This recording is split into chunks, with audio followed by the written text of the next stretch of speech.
So we're ready to roll again. This is the first podcast since the app went live, which is crazy. We've been busy, but back in the Alshabeen, one of the best Virginia Irish pubs, I'd say. And the pints are ordered. They'll arrive in a second. Hopefully Patrick will arrive first. Right, thank you.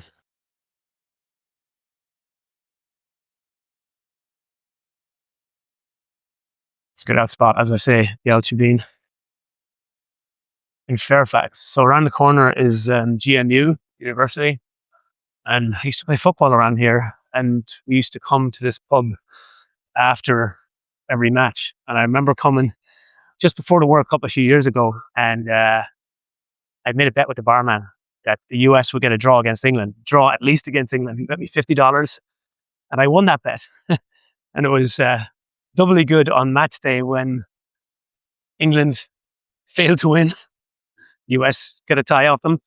And I won me $50, which I got back in due course. The barman went on to open up Celtic House in Arlington. His name is Mikey. And one night I sprung it on him. He tried to deny it, but made it work. Lovely. Well, you got me mic up for you. Odd. Excellent. Thank you very much. Lovely. I have had one since that perilous day in New Orleans. Oh. That. It's going to make up for all your sins in New Orleans.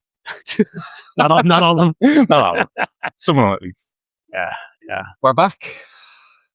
Almost. Was it over 6 months? 6 months I close? think the last one we did was just before we launched this fucking thing, yeah. In a while, 6 months. Fucking adventure, lads. You've become a celebrity. A well-known influencer and celebrity getting spotted at airports and all kinds of things. That's fucking hilarious. Actually. I love it. That's probably one of the most surprising things for me. I knew it, Patrick. I said, I said, you'll get good at this. Like, this is... You did, yeah. You know? I looked at the first one that we did yesterday, just because I think we've made it out 55 social media posts. Yeah. And looking at the first one compared to the last one, which has about 600,000 views or something. 600,000. It's amazing. Yeah. It's amazing. It's finding its way. Yeah.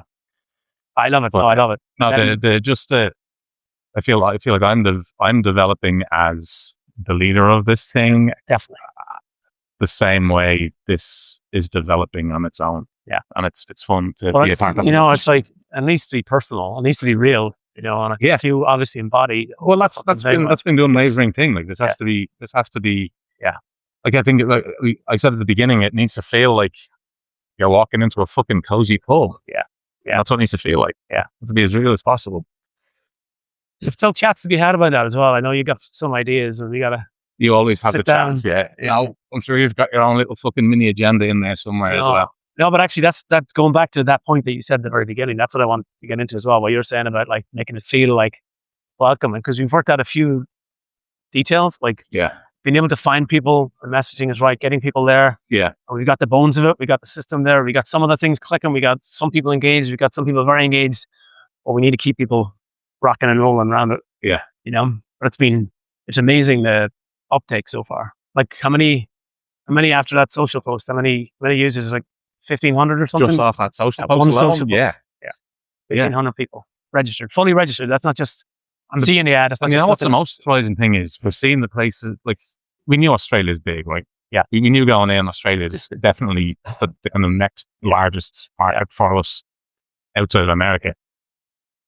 But to see, I think there was Indonesia, people are asking for it there now. Brazil, a couple of people saying, when's this thing coming to Brazil? Yeah. And then some of the more expected ones, like the European Union countries and stuff like Netherlands, had a couple in there. So I think next on the to-do list is to get this thing ready to go. The countries that are ready. Yeah. I think Australia is like top of the fucking list. Yeah. Listen, there's a time. I'll be in Sydney before the end of the year. Cheers, lad. Slant.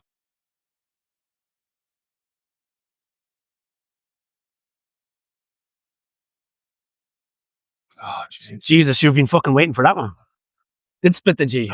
Don't catch me at that crack. it's just one of the things, if you're in a pub and you're going to have a fucking good one and it's going to be good before you have it, you can just go with it. Yeah. It's good. It's very, very nice. Yeah. All right. Nice. 1 minute though. That fan is there. I feel like I'm like one of those like Bollywood singers.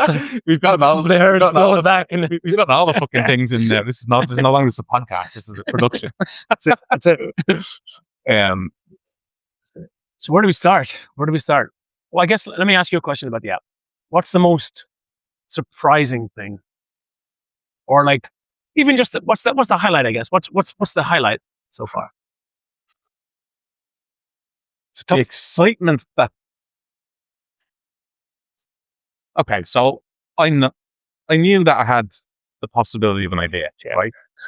So 6 months ago, I knew that there was a chance that I had a good idea, and I thought that there's enough of us around the world, that this might actually be helpful. Yeah. Now we've got proof. Yeah. So it's no longer a theoretical. Yeah. Am I fucking nuts?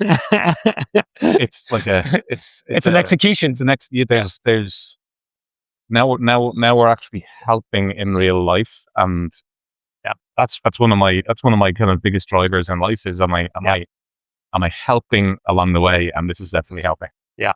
So that makes me feel pure. It's 100%. Yeah. Like it's an honest daily living. Like it's something. Yeah, exactly.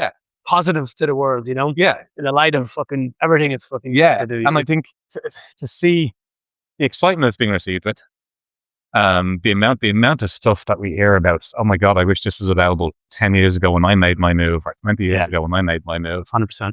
So we're helping the coming generations now that. Yeah. Like if you're thinking about leaving Ireland, or you're transferring for work for a couple of years or whatever, now we're able to help. Because, and I think, in a general sense, the app is kind of functioning like we want it to. Yeah, we're going to be tweaking it and improving it and making it evolve a bit, and probably shifting things and twisting things. Totally. But generally, it's kind of it's what I thought it could be. It's now it's like building on top of it and turning it into like feeling more and just like and just So I think the hardest work is going to be finding. I want all of them, whatever them is. I want all the fucking things. So every single club, I want every single chat club, I want every single networking group, whatever it is that is helping us find each other wherever it is that people go. Yeah, we have to get it all. 100%. Anyone that's doing something to promote everything that we love. That's like I want everyone that's a fucking organizer to be a hero. Like they're the people who are fucking doing the work and getting it moving. They've been growing this thing. They've been keeping the community alive around the world for fucking years. Yeah. Like anything we can do for them. And bands and everyone. The GA clubs. I put up we had it was a GAA match day on Saturday last, and we had all the matches there. It was all DC Gales, it was Baltimore Bohemians, and then the first GA club that was on it, that's what do you call the lads from Alexandria? Michael Collins, I think. Of course, it's Michael Collins. Yeah. They've been a supporter from day one. When I came over, DC Gales were a thing. Baltimore wasn't. Yeah. And then, after I moved to Charlestown, I went up and I played at Baltimore for a couple of times, and that's did you? Yeah. That's what now. Never played a match, but trained with them. Yeah. And that's actually where I played hurling for the last time competitively. Was at Baltimore. So Michael Collins have come along since then. Mm-hmm. They went. Yeah. It's funny them as well. Like most of the Michael Collins lads are all Americans, Irish Americans. Yeah. That are wanting to play the sport because it's a fucking good sport. Because it puts the pieces together. Yeah. Well, I mean, the first time it got shown, I remember there was some. Was it Sky Sports put it on for something, or there was some. And the social media reaction to what the fuck is this? Yeah. I feel like I'm a little bit biased. It's the best sport on the planet. It is the single best sport on the planet. It is. It's how I taught Liam when Liam was 3. Yeah. I taught him how to hit a hurl and a slip out because no matter what he plays from that point on, there's enough movements and coordination involved in all of those things that whatever he does is going to be fairly natural. And now he's a fucking goalkeeper. And he's a goalkeeper. Really good goalkeeper. That's brilliant. God, I've been all over the place with him this fucking summer now. I think. Yeah. I reckon he's getting a scholarship out of this. They're interested in him. That's class. Yeah. And an all-Irish goalkeeper as well. Like that's No, what we right? do. That's what we do very well. Yeah. That's what we do very well. Yeah. I love it. Yeah, I think so if I was to say the thing that I think excites me most, it's not very similar to, I think, what you're saying as well. There's been a couple of moments where we've kind of like wanted things to happen and then they start happening. Yeah. You know, like things like a festival coming to us, or today, Irish Network New York hitting us up. We're like, we really want to get on this. We want to make this happen. Let's work together. Let's find a way. Like, that's fucking such a huge shift in like even 6 months. Fuck, it's only 6 months. Yeah. It's only 6 months. I know. Like 6 months ago, you know, we're asking people to get on the app. Now we have people asking us, you know, what can we do? How can we make the most of this? Like help us out, you know? And how quickly can we get on the app? Exactly. They want to use it in places that we're not there 100%. yet. Switching from like us asking to them asking. Yeah. Like that's probably the biggest compliment you can be asked. You can be given, isn't it? Yeah, totally. And from a business sense, from an entrepreneur sense, that's like you spend something 3 years in the process total for me, 2 years of you, the year research before just to see if it was true. And to have hit a point where I'm no longer constantly convincing people or trying to explain a thing Totally. explain that it's parts dating and it's parts networking and it's parts social. Yeah. But it's not. Now I'm able to go, look, this is what it's fucking talking about. And it's mentioned that way. And they're like, oh yeah, I can use this. What's funny, it's like there's some the entrepreneurial world and startups especially, it's nerve-wracking, right? Because you got like a belief, you got an assumption. Yeah. You're very confident in it. Yeah. But like you're getting knocks every day. Yep. Like there's all the reasons coming why not to. And some of them are external, some of them are your fucking demons. Yep. You know? Like there's all these things that are like, it's not gonna work, right? But then and even the things like on your end, it's this idea is solid, right? This is fucking good. Yeah. And then you get knocks, you get pushes, you get this, you get you know, but it's the validation that comes from real usage of real people fucking saying this is important. And then for me, it's like, I'm like, you know, I've been like very much, you know, I've seen so many fucking things fail. I'm like, we're not fucking doing this.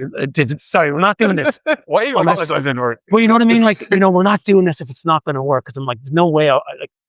But I think for me, it's like we did a lot more work than I think maybe you realized, and a lot more work than probably, not that I've hoped, but like to build something that's like, it's staying.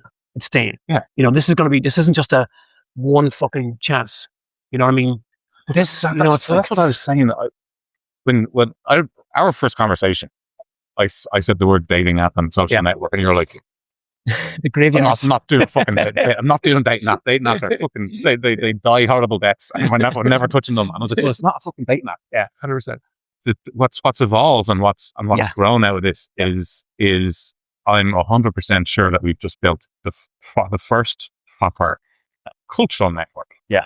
Which is completely different. It smashes them all together a little bit. Totally. Smashes them all together a little bit. Yeah. But there's nothing. Yeah. That's why I was having so much trouble explaining it to you initially, and then to people that are asking about it. Yeah. Now I'm kind of like, I'm getting comfortable saying it's a cultural network. Yeah. And Irish people get that. And we 100%. Happen to be one of the largest cultures. Yeah. Well, it's niche technically still. Yeah. Biggest nation in the world, probably. Biggest nation in the world, though. But yeah. So I think it's a cultural network. I love that. Sidebar on that. Yeah. I've been really, really fucking excited and impressed to see when I first started asking the questions at home. So one of the first visits when I met my cousin John to see if I was just being fucking plastic patty about this or to see if it was a good idea. Yeah. I had built a little questionnaire for myself to ask people at home. And it was like, would you use this? Are you using dating apps? Those kind of like very general questions. Yep. And one of the biggest threads that I got from the answers was that Irish people, Irish women in particular, were really interested in finding Irish men. Yeah. Yeah. And what's proving true is that in Ireland, there's a ton of people using that as a dating app already. Yeah. Which is really Amazing. It's amazing. Validation. And it's like, it takes a while. It takes a while. It's going to take a while to build up, but it is the fact that we're still going to be chasing that, like, 100%. people density versus And look then, empty kind of thing for a while. From a business perspective, right? You have all the biggest dating apps that are fucking going wild trying to figure out what the fucking way is to keep people around. Yeah. You know, because everyone knows it's a conveyor belt, and that they're trying to keep you on the conveyor belt for as long as possible around in circles. They don't want you to leave. They don't, like, their whole mission is probably to create fucking romantic connections, but they want you to not succeed. Yeah. So you're still there. Yeah. So they're dipping into these other threads of, like, in real life or cultures, but they're not. It's not real. It's bullshit. Yeah. Like, us starting at this point, that it's like, this is built around something that's not cheap. Yeah. It's not bullshit. Yeah. It's not plastic. It's real, right? It's real. Exactly. So, like, someone comes in for dating and they find someone in the app or outside the app. I'm not saying get out of here. Mm-hmm. We're like, that's just this one component. Yeah. And I don't think this is a hot take. I think COVID was one thing, and you were forced to distance and you were forced to stay at home.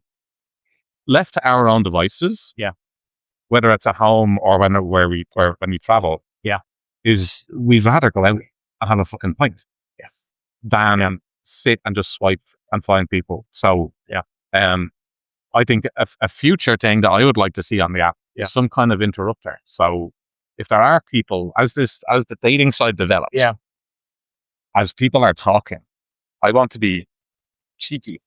I'm like we've been fucking chatting for X number of days or whatever. Get off the fucking app.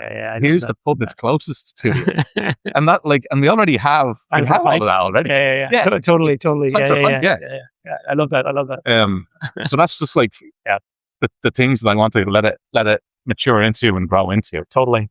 But not only that, the traditional dating apps, which I've still got premium membership on all of them, by the way, because it's research, right? And stuff. They're all starting to try and pivot in their own way to these, like, that's what I'm saying, in real life things. Yeah. And to me, they seem disingenuous now. 100%. That's because they've spent so long being the opposite of that. So now there's like, oh, go have a fucking bingo night or meet in the lights. Fuck off. Yeah. Like, but we do that properly. We do it naturally. Yeah. So I like what I'm wondering is, like, what's the way of, like, the tongue? I love tongue in cheek as a metaphor. It's such a funny fucking tongue in cheek, because literally that's what shift means. Actual tongue in cheek. Tongue in cheek. But it's like, how do we, like, get people together in a way that there's, like, not the same pressure? The Irish pub allows that, right? That's it. Like, it allows, like, to go somewhere to hang out, even to go as groups, and it's not being like, it's not a fucking 1 or 0. You can have the crack. It might turn out this way, but it's also like, just fucking get together and have a bit of crack. Yeah.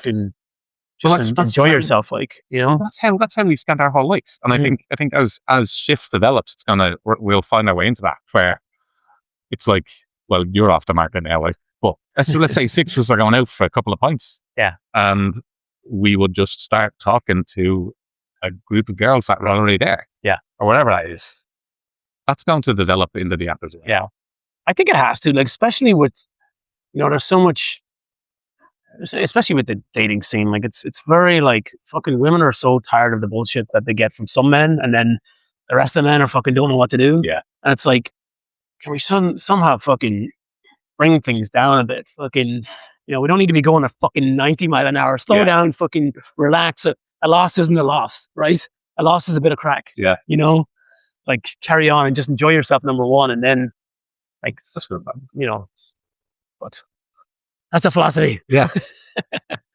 So can we talk about the trip down to New Orleans? We can. If anyone has seen, we'll need to share the picture. We'll put the photograph up of the listen. Here's the story. Right, go on. There's a couple of, the first things first. There's no, I would say, and this is a hot take of mine. Yep. There are no Irish pubs in New Orleans, and I would go as far as to say there are few Irish pubs in the South in America. I would call them Irish bars. Yeah. All right, they're Irish bars. Like, this is a pub. And even in New York, I think there's a lot of Irish bars. And this is my framing, and this is how I see it. There's something about a different kind of pub. So first things first, like going down south, it's very hard to find a real pub. I agree with that. And then you go to New Orleans, and even the Irish places, there are more New Orleans than they are Irish. Yeah. They have a New Orleans feel, which is great in its own way. Well, I was surprised, even in New Orleans, there was this Irish section. Oh yeah. That Yeah. I was surprised even existed. Yeah. And there was the closest thing to an Irish pub that is down there is there. Yeah. Rightfully so, I would say. It's probably been forced upon them. Yeah. But I agree with you, the Irish, that's a fair observation. And there is a difference between an Irish pub and an Irish bar. I think there is. Irish bar for me is very much American. Yeah. Where you have some of the Irish bars that are Irish pubs. And I'd give it, listen, if they make a fucking effort, I'll let they can say pub. Anyway, we were down in New Orleans because I just got married in New Orleans. So that was the reason for being there. Yeah. Set the scene, which was fun. By the way, fucking phenomenal. The Indian-Irish cultural smash-up is fucking brilliant. Yeah. That's two good energies coming into our room. Yeah. Whatever that second line thing was, that was fucking amazing. Yeah. But what a great life experience. Unexpected, right? Totally fucking amazing life experience. How was that Irish band? How was the Crescent and Clover? Oh, you weren't out. You weren't getting your photos and all that. I was. They were brilliant, actually. Do you know where I was? I tell you what, they played one ropey fucking cover of a Dolores tune. That I was like, oh, Jesus. Was that the last one? No. They played an earlier one? There was another one before. Okay, yeah. That was the U2 one. Yeah. No, they played. Oh, so I did like that. So you walked out. You walked out to the Cranberries, and then you... I walked out to Dreams. And then as they were playing the last song, Dreams and Acoustic. They might have fucked up later. Did they? Yeah, they might have. We'll let that slide. Yeah, we'll let that. Actually, they were supposed to play for an hour. They ended up playing an hour and a half because we needed more time. Oh, okay. And I'll tell you one more thing. You didn't know. Yeah. I had rented an Airbnb literally across the street. So I was looking into the tent and we could hear the music from outside. But the windows wouldn't fucking open. And I'm hearing the music a little bit. I'll tell you what. So I heard Whiskey in a Jar, which is you did not need the fucking windows open. I was sweating like a pedophile in a Barney costume for that whole fucking day. Like, absolutely. I wore a light suit, but I wore a navy shirt, and I wore an undershirt under my navy shirt because I knew it would be so fucking sweaty. So, because it stops the sweat, right? I wore three layers because I was so hot. Because the first layer was to soak up the sweat as much as I could. Anyway, absolutely fucking gross. So humid. But fucking fantastic way. Anyway, I'm so happy everyone was down there. Absolutely brilliant. But I think you were going to go to the Stag Night on the Thursday where we walked into an Irish sounding place. Well, this is why. This is why we can't name these. We can't. I can name it. I'll tell you why. Okay, you're like my mommy's name is Finnegan. Oh, so she's a Finnegan. I'm half Murphy, half Finnegan. I didn't realize. So I made a last minute decision because, and this was based on this. It was there's a pub nearby, Irish bar. It's pretty good.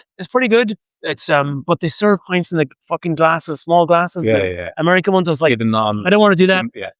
And I'd looked up the photographs of like fucking Finnegan's Easy, and it was a proper pint glass, and I'm like, proper pint glass. Finnegan, paying my respect to my mommy who couldn't make the wedding, but she was watching. She was watching. So the indicators were clear, and then you can talk about how bad the pints were because this is like, I'm pretty sure they poured pints of fucking Pepsi Max out of a Guinness tap. That's how they were the single worst pints I have ever fucking witnessed. And fucking hell, I don't know if it's worse for them because 14 of us walked in. They weren't expecting 14 Irish guys to waltz into this fucking pub on a Thursday evening, right? So 14 points. Well, half of them were American, and to be honest, they were as angry as we were. And it just got compounded then because there were so many fucking pints in a row. And anyway, I would say they were pints of Pepsi. So I got to take this opportunity. It's probably been done before, but like, go on, Matt. I'd love to see who can send us photographs of pints of Guinness that are worse than our pints of Guinness, right? Like those pints, because we'll put a photo up and like, if anyone can show us pints, they got to win some kind of prize. I don't think it'll be done. I genuinely, I mean, my fucking tradition is to test the Guinness where I go, and I've been a lot of places at this point. I thought in my experience, that's the worst ever. I think so. I like 100%. 100%. Yeah. Jesus. Anyway. Right.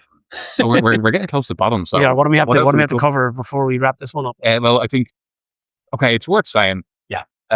People, speaking of like validation, we've been asked to get this back. People are asking for us to have this fucking podcast going. Yeah. We've been busy with getting the app live, but yeah. I missed it. I think it's a good crack. Yeah, no, definitely. It's always good to connect the dots again. Yeah, exactly. So I think we definitely need to fucking get back on that. Definitely. Was it monthly before? Once a month or the other? Once a month. Fucking, that's plenty. That's easy. Yeah. You know, we've got no excuse for not making once a month. No, exactly. I know. Like, so, but what else are we closing this off with? All right. What do we hope? What do you hope to happen in the next 6 months? Like, what are we looking for? What can Australia opens and Europe opens? Yeah, or fully open. That's the two biggest ones. Is that the two biggest ones in the next 6 months? And then ideally, Irish language. We see Irish language is going to be before Australia, I would say. That's like, I think so. Yeah. There's all the other fun stuff, but I think that's one of them. So I'm conversational as Gaeilge, I would say. I am definitely. But I'm definitely come from a family of Gaeilgeoirs, and two of my nieces. One is in Trinity. One is in Galway University, and they have started to translate the entire act. I want a toggle. Yeah, like when I say the most authentic Irish experience that you can possibly have. Yeah, I'm not joking. Like, this is going to be as immersive in the Irish culture as you can get 100%. In app form. Yeah. So having a toggle between Irish and English on the app is huge for me. Yeah. And scheme of it, that's a small detail, but when it lends to the authenticity and what we're trying to do and promote, 100%. I think it's very, very important. Part of the mission is part of the. It's the reason why fucking Irish culture is having this. I wouldn't say it's having this day. It's always been having this day, but it's like there's a new wind. It's all obvious. You know, there's like this an Irish language in the heart of it. Like. Someone was asking me, I think that at your wedding, someone was asking me about that, and it was what's changed in the last 20 years for me is, and I don't know if we've talked about this. Yeah. When I came over here, and so this is even more sensitive for you, but when I came over here, well-meaning questions. Yeah. Like, are you Protestant or Catholic? Yeah. Have you been near a car bomb? Yeah. Like those kind of things, they'd be asked within the first 5 or 6 questions every time. Totally. Like, it was just... that's well done. Like, it's well done. No one's asking about it anymore. And I think people like my nieces, for example, they're like early 20s. Yeah.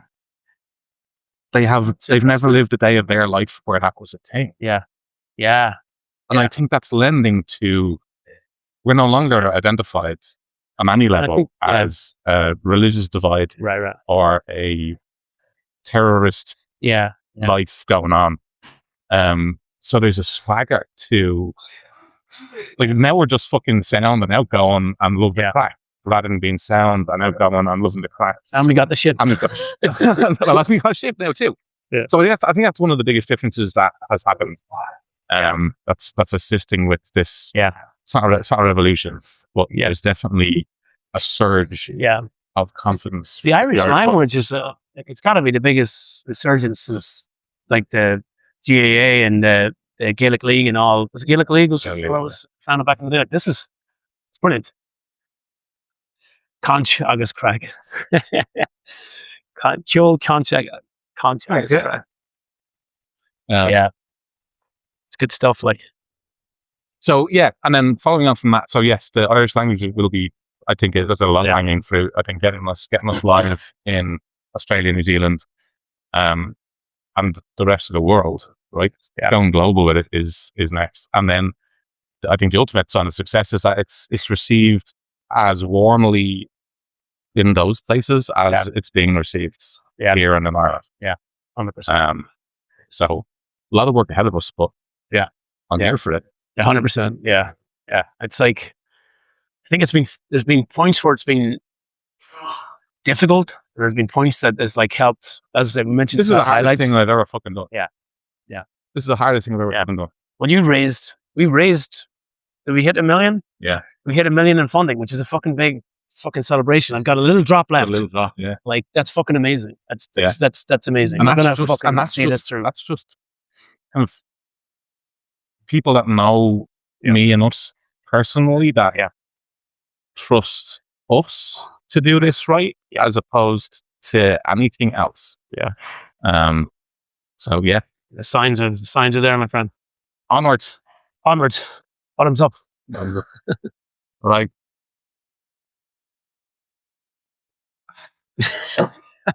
We can't hear that. So, no, we're good. Thank you. Just the one. Just the one today. Thank you very much. Go on. Cheers.